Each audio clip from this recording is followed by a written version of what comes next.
दोपहर की वो झुलसती हुई धूप, जिसमें हर कोई अपनी परछाई में सिमटने की कोशिश कर रहा था। धूलकोट के मुख्य मोड़ पर एक विशाल और पुराना पीपल का पेड़ खड़ा था, जिसकी घनी छाया ने प्याऊ को अपनी गोद में ले रखा था। पीपल के बिल्कुल साथ एक घना जामुन का पेड़ था, जो रसीले और काले जामुनी जामुनों से लदा हुआ था। गर्मी का मौसम था, इसलिए पेड़ की डालियां बोझ से झुकी हुई थीं। लालाजी अपनी सफेद धोती कुर्ता और उसी रंग की पगड़ी में जामुन के पेड़ के नीचे एक पट्टी पर बैठे थे। वे अभी अभी अमृतसर से लौटे थे, जहां वे अपनी दुकान के लिए कुछ जरूरी सामान लेने गए थे। उनका इक्का चालक उनका सारा सामान वहीं प्याऊ के पास उतार कर चला गया था, और अब लालाजी वहां गांव की ओर जाने वाले किसी बैलगाड़ी वाले राहगीर का इंतजार कर रहे थे, जिसके साथ वे अपने गांव जा सकें। आजकल दुकान की सारी जिम्मेदारी उनके बड़े बेटे ने संभाल रखी थी, इसलिए वे थोड़े बेफिक्र होकर वहां सुकून से बैठ सके थे। उन्होंने अपने पास जामुन का एक पत्ता इकट्ठा करके रखा हुआ था। दूर से ही घोड़े की टापों की धमक सुनाई देने लगी, जो धीरे धीरे पास आती जा रही थी। उसके साथ पहियों की पुरानी चर्र चर्र करती आवाज भी मिल गई। तभी सड़क के मोड़ से धूल का एक गुबार उठता दिखाई दिया, और उसी धूल में से एक और इक्का निकल कर आया। घोड़ा भूरे रंग का था, थोड़ा थका हुआ। उसके शरीर पर पसीने की एक पतली परत चमक रही थी। इक्का प्याऊ के बिल्कुल सामने आकर हिचकोले खाता हुआ रुका, और पहियों के नीचे से धूल का एक हल्का बादल उड़कर हवा में बिखर गया। उसमें से एक नौजवान सरदार उतरा, फतेह सिंह। कंधे पर झोला, हाथों में चमकता हुआ कड़ा और कमर में बंधी श्री साहिब। पैरों में उसने हाथ से बनी वही पुरानी जूती पहनी थी, जो मिट्टी की हर परत को पहचानती थी। फतेह पिछले कई वर्षों से अपने मामा के गांव में रह रहा था, इसलिए धूलकोट की बदलती सूरत उसके लिए नई और हैरान करने वाली थी। लालाजी ने उसे देखते ही मुस्कुराकर कहा, बल्ले वे, आज कैसे गांव का रास्ता भूल गया बेटा? फतेह सिंह थोड़ा झेपते हुए उनके पास गया। सत श्री अकाल लालाजी। सत श्री अकाल, राम भली करे, लालाजी ने जवाब दिया। लालाजी ने जामुन की ओर इशारा करते हुए कहा, आजा फतेह, थोड़ा मुंह मीठा कर ले। मैंने सुबह ही तोड़कर रखे थे, बड़े रसीले हैं। फतेह सिंह धीरे धीरे उनके पास गया, लेकिन जैसे ही वो पेड़ के बिल्कुल नीचे खड़ा हुआ, लालाजी चिल्ला पड़े, ओए, वहां मत खड़ा हो, पीछे हट जा। फतेह घबराकर पीछे हट गया। क्या हुआ लालाजी? लालाजी ने आंखों से इशारा किया। ऊपर देख, जामुन पक चुके हैं। कोई तोता या पक्षी दाना चुगकर नीचे गिरा देगा तो तेरे ये सफेद कपड़ों का बुरा हाल हो जाएगा। एक बार जामुन का दाग लग गया तो चाहे लाख धो लेना, लेकिन जाने वाला नहीं। आजा, यहां मेरे पास आजा।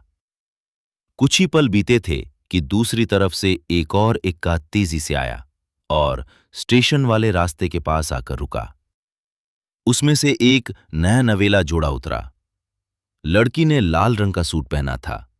उसकी लंबी परांदी चाल के साथ लहरा रही थी, और उसके पैरों में बधी झांझरों की छन छन उस दोपहर के सन्नाटे को चीर रही थी।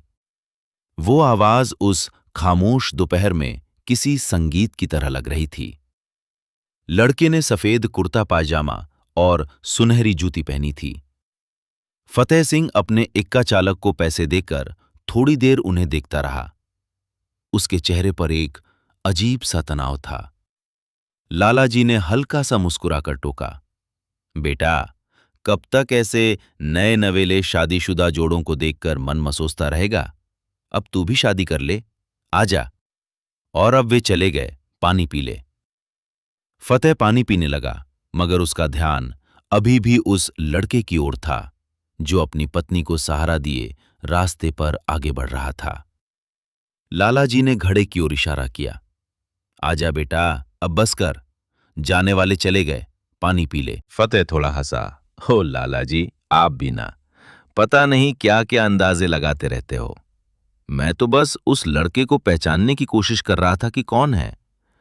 अपने गांव का तो नहीं, पहले कभी देखा नहीं, पता नहीं किस घर से है। लाला जी की आंखों में एक पुरानी चमक आ गई। अच्छा, अब हमसे चालाकियां। ये बाल धूप में सफेद नहीं हुए, दुनिया देखी है मैंने।